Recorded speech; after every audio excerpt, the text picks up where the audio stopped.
Greetings children. Today we are going to discuss Unit B of your Tier 3 syllabus, Concept of Flowcharting. I have divided this chapter into two parts. This is the first part of those two parts. This is for class 7. The subject is computers. I am Sibasis Sandilya and I welcome you to today's class. So first of all, let us understand the concept of flowcharting. What is a flowchart? A flowchart is a pictorial representation of an algorithm. Till now, you have already learned what an algorithm is, how to write an algorithm, etc. etc. Now, if you can represent an algorithm in a pictorial form, that means in the form of some symbols or pictures, then that representation is called a flowchart. It is helpful in understanding a complicated process. This is especially true if you have to make decisions and follow different steps depending on those decisions. So, if you have a long algorithm, it becomes easier to understand using a flowchart. Now, there are some specific symbols used for flowchart. Let us discuss those symbols now.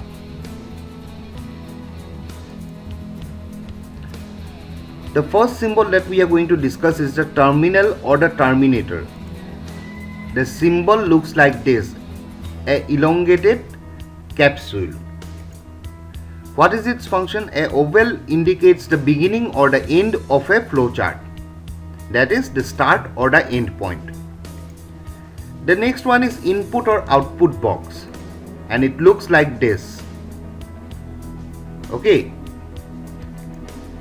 And its function is a parallelogram represents the input or output operation. If you have to input something, say you want to multiply two numbers, you have to input the first number, then input the second number, then you are going to use a parallelogram. Next is the process box, and it looks just like a rectangle, and its function is a rectangle indicates an action or step in the flowchart. Next is the decision box. It looks like this. A diamond represents decision or comparison operation to be made. Note that one arrow goes in, that arrow which goes into the diamond is the flow that is coming from above the flowchart, and it goes out into two parts. That means two arrows comes out, and the two arrows will represent two conditions. For example, let us say you are comparing 2 and 3, and the question is 2 greater than 3? So the arrow which comes inside will carry the instruction that is 2 greater than 3. Then the diamond will process the information, and if it is yes, it will go down, the flow will go down. If it is no, then it will go to the right hand side. Then comes the arrows. It just indicates the flow of data.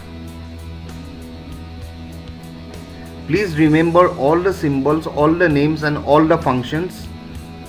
These are very important for you, not only from the point of view of examination, but also it will be important for you in your next classes. Now, flowcharts were introduced by Frank Gilbert. Remember the name? Flowcharts were introduced by Frank Gilbert in 1921, and initially they were called process flowcharts. So if you are asked who introduced flowchart, the answer will be Frank Gilbert. If you are asked when did Frank Gilbert introduce flowcharts, it will be 1921. If you are asked what is the name previously used for flowcharts, your answer will be process flowcharts. Now, there are some basic rules for drawing a flowchart. Rule number 1. Every flowchart must have one start and one stop bubble. Rule number 2. A path in a flowchart is the sequence of steps from start to stop. All the paths begin from the start bubble and should reach the stop bubble. There should not be a broken path, okay? All the paths will lead from the start to the end bubble. Rule number 3. The questions in the decision box in a flowchart should be so framed that it gives either a yes or a no answer.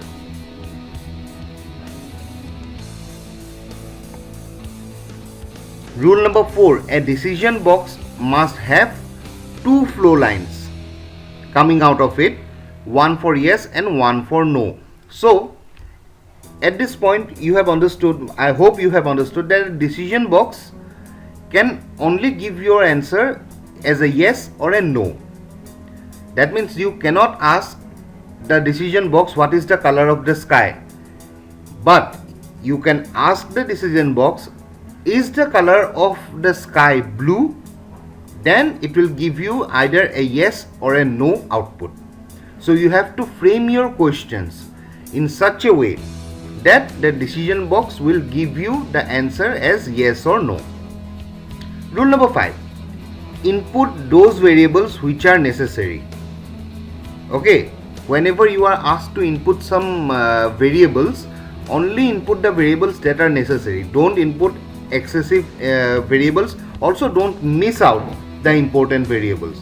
For example, if you are asked to multiply two numbers, then you can input two variables, a and b or x and y, something like that.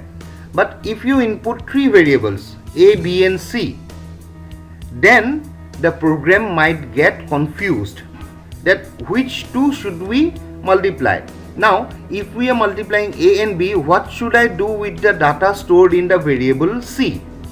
So, only input those variables which are necessary. Rule number 6. Calculations and assignments are processes. Any calculation and any assignment are processes. Rule number 7. A flow chart should have a straight structure. Start and end should be drawn with the same indentation.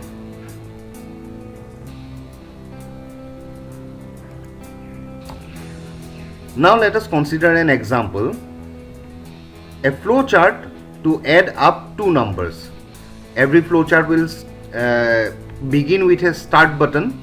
So this is the start button or start bubble. Then there is an arrow mark which will point to the parallelogram. So in the parallelogram, what we do, we input or output things. So enter x. X is a variable. We are entering the value of the variable here. Then enter y, another decision box, input box, where we are entering the value of y. Then in the rectangular box, what we do, we are doing the calculation total equal to x plus y. After that, again the input output box where we will print the total. At last, there will be a end bubble.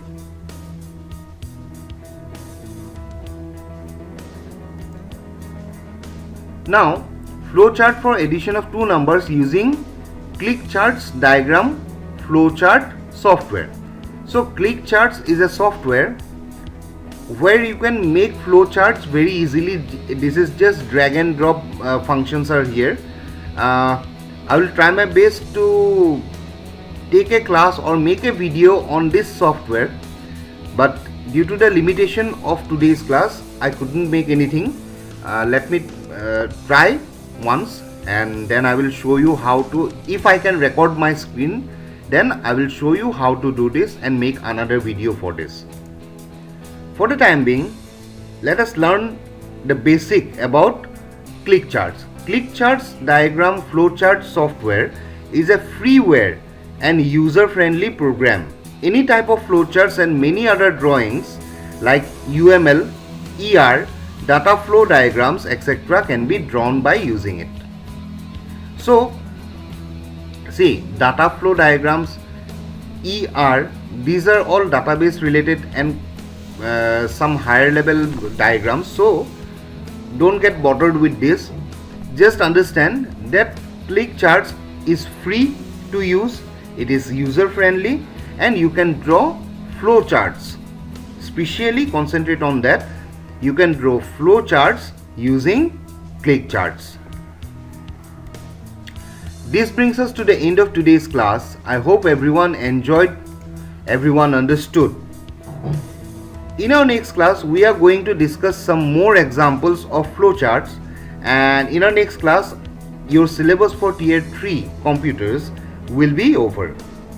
So at this point, let me remind you once again, revise carefully several times. Your syllabus is almost over. So keep revising. With this note, I am Sivasis Sandilla signing out. Hope everyone enjoyed today's video. Thank you everyone.